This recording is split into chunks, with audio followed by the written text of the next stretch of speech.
loves me. I was rooting for you. We were all rooting for you. How dare you? Learn something from this. Oh, my Lord, Lord, Lord, Lord. So, over this past week, America's Next Top Model documentary with Tyra Banks came out on Netflix, and it's been a talk of the town. And there's been a lot of opinions in regards to this show. But the universal opinion that has been had about this show is one, you're so damn evil! But we're gonna get to that in a second. First of all, I'm someone who never watched America's Next Top Model. It threw me for a loop that I found out while watching this that it was on UPN. I'm like, UPN? And it was like the highest rated show on UPN. I'm like, how? When was this? But it goes to show you when you're not paying attention to something, how you can easily disregard, which we'll talk about that too. I'm like, yeah, like I remember watching the Ugleys and Moesha, One-on-One, the Parkers, all them joints. But I do not remember that ever being on UPN. Yeah, never was a fan of the show. Only knew about like two of like the major stars to come out of there. For me was like Eva, Marcel, and Takara. And so those like the only two names I knew that came out of America's Next Top Model, which also we're gonna talk about. Even though I'm not from that ecosystem, I think that also goes to show you how much of a horrible job this show did to really put on for women and a lot of other things. But let's get into the documentary itself. It goes in on, actually the fact that Tyra Banks was in this documentary was shocking to me because of the stuff I was hearing that came out of this documentary. I'm like, really, Tyra was in here? But I don't even know if that was really Tyra. That might have been AI. That might have been a life-size doll. Shout out to my to the 90s baby said life-size. Like, I don't know if that was really, it seemed like a cyborg. Like, she didn't really seem like a human being. I don't know, but yeah, that was allegedly her. And yeah, she was in here, which is weird because with these type of docs, usually it's the person that is the focal point of the show.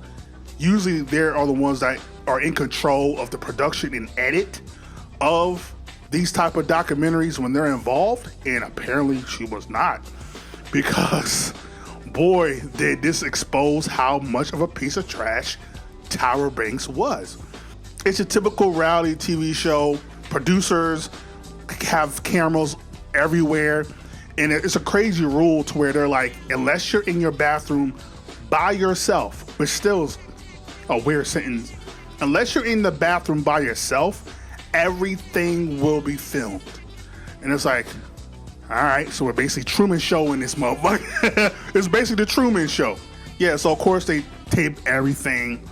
Of course, producers going to start fights because it's all about the ratings, right? This show was never about helping elevate women outside of a select few that were the favorites. Outside of that, it was all about ratings. It was all about increasing the profile of Tyra and everyone else that was on the show outside of the actual models that were trying to be stars. And so it's just very sad to see. Now, the funny part is a lot of this I already had wind of from watching Black Femininity TV. Definitely go check out that channel, who already did a breakdown of this show.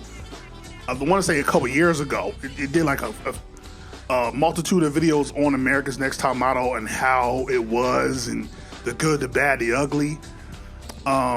So a lot of this stuff wasn't new to me, but then some stuff was.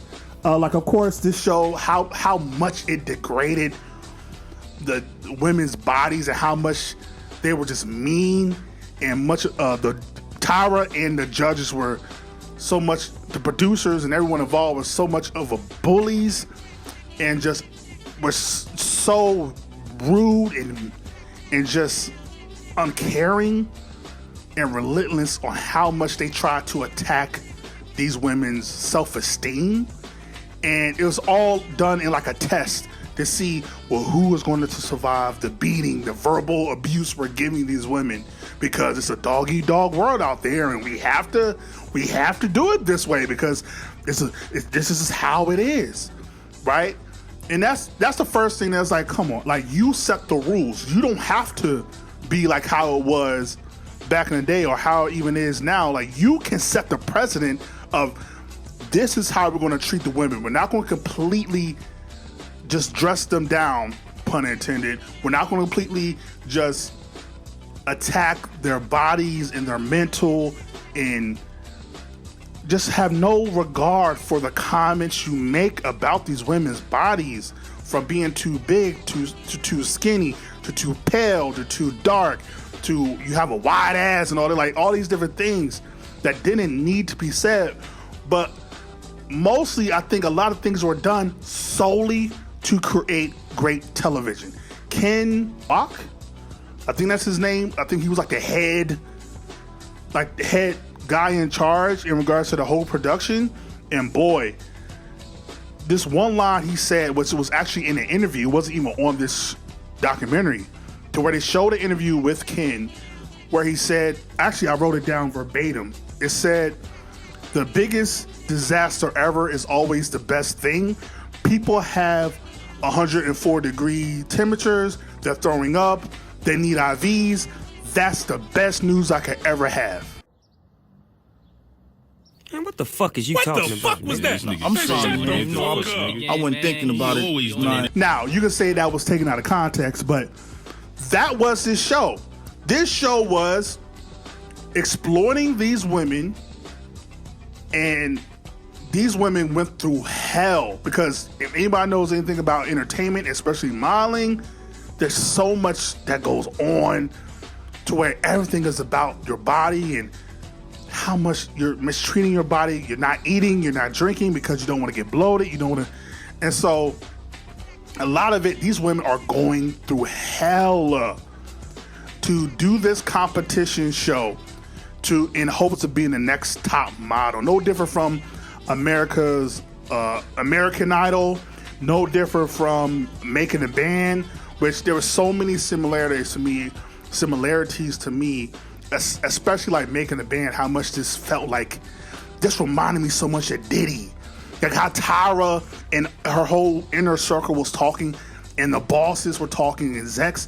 This felt so much like Diddy and everything that's come out in recent years, in recent documentaries about how evil Diddy was. And so it was so annoying throughout the entire documentary of how much Tyra was like, well, I was the creator and I was executive and I was all these different things, but when it comes down to controversy that happened in the show, she's like, well, that wasn't something that I was a part of. That wasn't something that actually I was control of. I didn't produce that. I didn't, like, in one breath she was talking about how much she didn't have control of edits and different things. And then in the very next breath she said, I learned how to become a master editor. I'm like, what?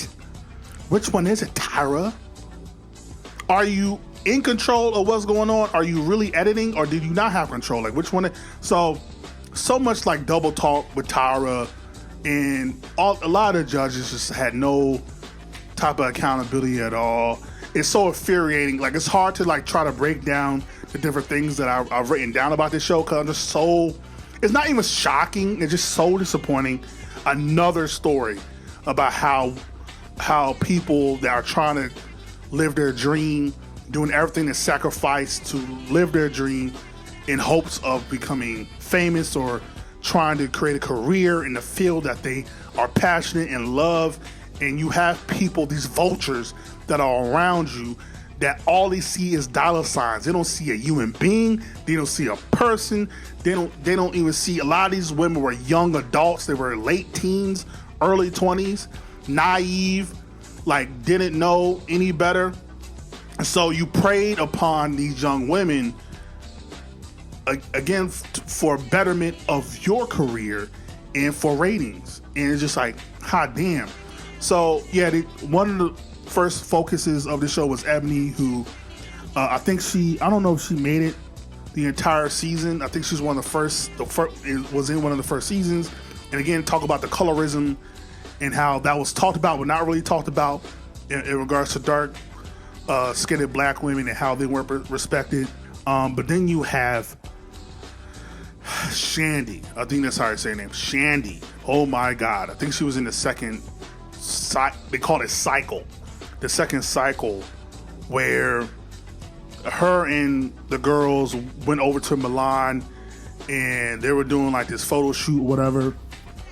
But while they were over there, one night the production, I think it was the production that invited these guys over to have like a little party. No different from like what you would see on any reality TV show, like the real world. This felt very real world-ish, right? And so these guys come over that none of the girls really know.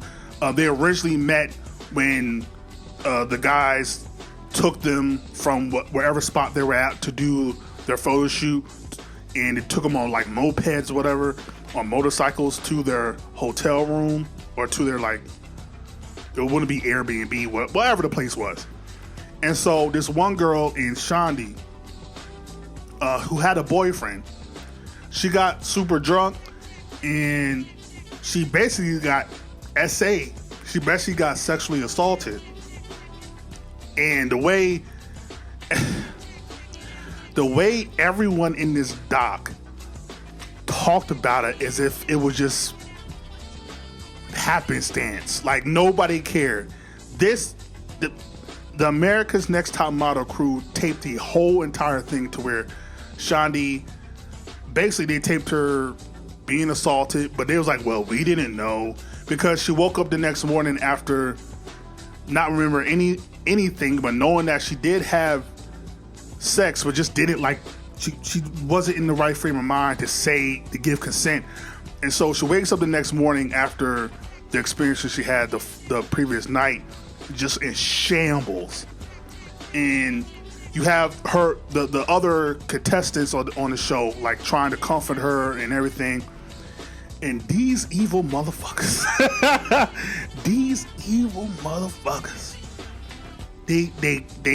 it just so happened, because they never admitted it, but it just so happens that the very next day or that day, Tyra pulls up and she start talking about, how, sometimes sexual desires get the best of us, and how cheating can happen. I remember cheating one day on so-and-so, right? Basically manipulating and coaching this girl who, again, just got sexually assaulted on national TV. And Tyra's there to be like, you gotta tell, you gotta be truthful and let your partner know about when you do certain things. Basically coaching her to tell her boyfriend that she cheated on her, even though technically she didn't cheat, because she wasn't in the right state of mind. She was drunk. And so they kept, and everything was caught on film. So she eventually gets persuaded, because Shandi was like, I need a phone. I don't want to do the show no more. I need a phone. And they're like, well, there's no phone. This is mid-2000s. There's things called cell phones, if nothing else. But just so happened there's no phone. As soon as Shandi was like, okay, I'll stay on the show, automatically a phone pops up as she calls her boyfriend, telling her the experience she had. And the boyfriend's irate because it's like he just got cheated on. Because, again, I don't know if she truly knew what happened, but she knew that she had sex with a guy that wasn't her boyfriend. So she feels guilty, she feels ashamed, all these different things. Again, she's having sex on TV, on a reality show. Everybody's going to see it. At the end of the day, it's just a whole mess of a situation. And so the production films her calling her boyfriend calls her a bitch and all these different things, which part of me is like, I understand, dude, but at the same time, like, even afterwards, when I think she eventually told him what her recollection of what happened, he still broke up with her. So I still feel like, he was a bitch ass nigga. Like, that's not a story for another day. But yeah, so that whole Shani situation was so crazy, man. And then for even Tyra, years later, to have her TV show that she had, her talk show that she had, bringing Shandi on, knowing that was a soft spot for her, and then showing the clip. And Shandi said she told Tyra that she hasn't seen the clip since it aired back in the mid 2000s. She hasn't seen the clip, and Tyra rolled the clip, knowing that Shandi was sexually assaulted. It's like, that is a different level of evil that I didn't know was capable of Tyra. That's just like in her, whoever her production crew is. It's like, this is a whole different show, and you think you're going to be finally apologized to for how you were treated and all these different things, and now she's just re-traumatizing you by showing you the video of you getting assaulted. It's like, what the fuck? What is this? What is this for? Like, this whole thing feels like a humiliation ritual.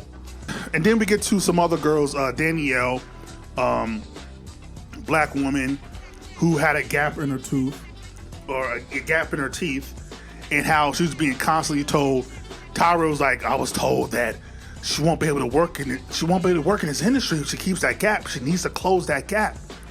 Right? I'm being told this. They force her to basically go to the dentist to try to fix it, and Danielle basically stands up for herself at that moment. Like, I don't want to do this. Like, I don't want to close the gap on my teeth. Like, I don't want to do that. And so Tyra basically gives her an ultimatum, like, well, you're going to fix your teeth so you can stay on the show? Yeah? You're going to do that? It's just like, oh my God. These motherfuckers, man. Meanwhile, in the same breath, I think in the same season, you had Chelsea, who was a white girl, who also had a gap, and they sent her to the dentist to widen the gap.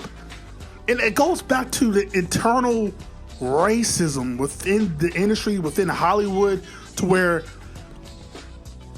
you have this black girl who has a gap. They say there's no way you can get to work in this industry. You have to close the gap. Meanwhile, with a white girl, it's like, oh my God, the natural beauty. Oh my, look at her gap. Actually, let's widen that gap. Yeah. It's like, bro, that's insane to me.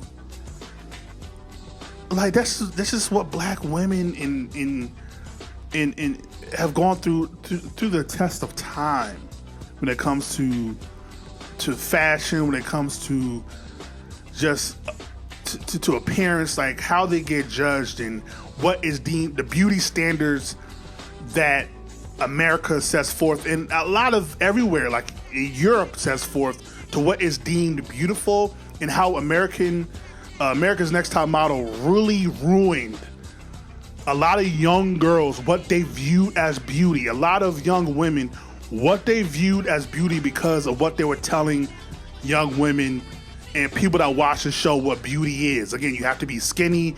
You can't be dark. If you're dark, if you're black, you have to have a certain shape.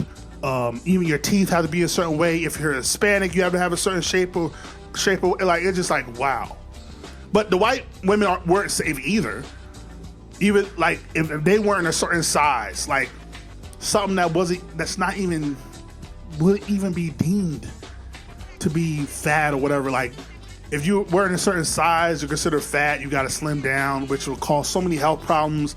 To where, going back to Ken Walk's statement, women will fall out faint from dehydration. They would have IVs. Multiple women throwing up because they weren't eating because they didn't want to affect them being able to fit into clothes and things. It's just like, oh my God, it's just so horrible. It's just so horrible, bro. So horrible. And then they show another one, I think it's Dion, what's her name? Dion, who had a mother who was paralyzed because of a domestic violence situation. And she was in a wheelchair because of a ex-boyfriend or whatever, ex-husband shot her. And in the same, it's like, yo, these motherfuckers. In the same episode, to where Dion's mother comes in. Dion's a model. Dion's mother comes in to like show support. They just so happen to be doing a photo shoot of dead bodies, which already, it's like, huh? Like showing women in dead bodies covered in blood and stuff. I'm like, yo, what Satanism are y'all ritual y'all doing right now? What is this? Is even Ken, which is so, even Ken again, the head guy was like, yo, that one was like, yo, we took it too far with that one. Oh, really, Ken? You think, Ken? But yeah, like they have Dion be in his photo shoot to where she's playing like she got shot, which is like, and her mother's right there. It's like, that's so intentional, and I think they were in hopes, probably. Dion even said it, like, I think they were hoping that I would have some type of reaction so that they could have it for the show, and I didn't give it to them. Because that's the only reason why I would think they would do something like that, because they knew this woman's mother was coming, who is in a wheelchair, and we're going to reenact some type of violence, and we're hoping to get a reaction either from the mother or from the model. We're hoping to get that reaction for TV, and they wouldn't give it to them. But shout out to them. It's sad that they were put in that situation. We're just like, yo, this is so evil. Like, this is straight up evil, bro. They even had an episode to where they had to do race swapping, to where like black girl had to play an Asian and a white woman had to play a black woman, and it's just like, I don't think a black woman had to play a Native American. It's just so weird. It's like, what are we doing? Like, what is that? Like, what? Huh? And a lot, again, the whole excuse, a lot of these things are, well, it was just the time. It was the time. It was the time we were in. The time. It's like, so? That's still stupid. It's just like, yo, that's so crazy to me. But then you had a woman, another woman, Kenya, who I think won one of the seasons, who they were in like South Africa, and she was in a photo shoot with like these three guys, and there was just one particular guy that kept like trying to touch on her and trying to get massages from her, and she kept trying to play it off like, oh no, I'm busy, gotta do makeup, right? And she was talking about how like she felt like nobody was there to protect her, nobody saw anything, everybody was just going on about their day, when this guy is literally being a creep, being predatory, and it's all on camera. Like, that's the whole crazy part to me. All this is on camera. A lot of the scandals that we have seen over the years and decades have been off camera. All this is on camera, and you can literally see when Kenya speaks up, because Kenya was like, okay, now we're in the photo shoot, and this guy is still uncomfortably like touching on me. It's very weird. I feel uncomfortable. And you know what this woman said? Kenya was like, you know what I thought? What would Tyra do? What would Tyra do? You know what Tyra would do? She would speak up, keep it professional, speak up about how she felt in a professional manner. And you know what happened? When Kenya spoke up about her feeling uncomfortable about this man that she don't even know touching up on her and feel like that's not appropriate. You know what everyone on that set said? From the cameraman to I forget the dude's name. It was like Jay, I think it was like Jay something. The dude with like the look like Adam Levine, like a Adam Levine cosplay Loki. But everybody was like, hey, we're here. We're not comfortable. We're here, gotta be in the sun, and like, you just gotta deal with it. Afterwards, when they go to Tyra, because Tyra wasn't there, when they go to talk about it, Tyra takes Kenya on the task, and this was so weird, and just, I don't even know how to explain this, to where Tyra was talking to Kenya, like, yeah, when you in that situation where you feel uncomfortable, you gotta like, yeah, like she was being, like Tyra was almost being, if you ever watch Hollywood Shuffle, if you know that show, shout out to Robert Townsend, one of the greatest directors of all time. If you watch Hollywood Shuffle, and throughout the whole entire movie, they're telling the story of how black actors and entertainers were being told how to be black by white directors or white writers, right? And how that whole diaspora that is. It felt like that with Tyra telling Kenya, you gotta shoo him off. Like, girl, you better not do. It's like, what? You better not be touching on me. I'll punch you in the face. We gotta be playful about it. I'm like, you're telling a woman that's speaking up about feeling like she's being sexual, like she's feeling violated. You're telling her, putting the onus on her. You're putting the onus on her of how she should speak because she doesn't want to offend the male models or the people on the set, when the focus should be on her, how she feels. But we don't care about how she feels. It's about how we can make sure the production continues and not stop. It's like, what the fuck? Like, yo, I was so heated. So yeah, this documentary was insane. It definitely put a bad light on Tyra. The fact that Tyra could not once ever take any accountability for what she did, and I think a lot of that has to do with, if she did, she probably will have a lot of lawsuits, a lot of lawsuits in regards to how she treated women and certain things that happened on the show. So unbelievable. But yeah, I'm glad these stories continue to come out. Again, it reminds me, not as heinous, but it reminds me of Diddy, R. Kelly, Koch, all these guys, Weinstein, all these guys that have been able to get away with doing certain things for decades and years, and all the bodies that are just around them that have been disregarded, all because of self-greed, self-pleasure, just being just selfish, like whatever's going on. But yeah, it's just so sad to see, and hopefully these women can get some type of peace with this coming out, or hopefully get more support with whatever they're doing. Hopefully, after this comes out. So I thought it was very important to bring up and shed light to. Definitely an interesting documentary. But yeah, I just know it's all to try to set up for Tyra to come back again. I don't know how that's going to work, but this is the same. We're living in the same realm to where one of the most evil motherfuckers just became voted president twice. So what the fuck do I know? Like, what the fuck do I know? Everybody wants a redemption story, so we'll see what happens. But yeah, let me know your thoughts, the biggest takeaways from the documentary. Let me know. Like, comment, subscribe, share, all the things are the things. Ain't gonna go home. Do gotta get this stepping. Peace.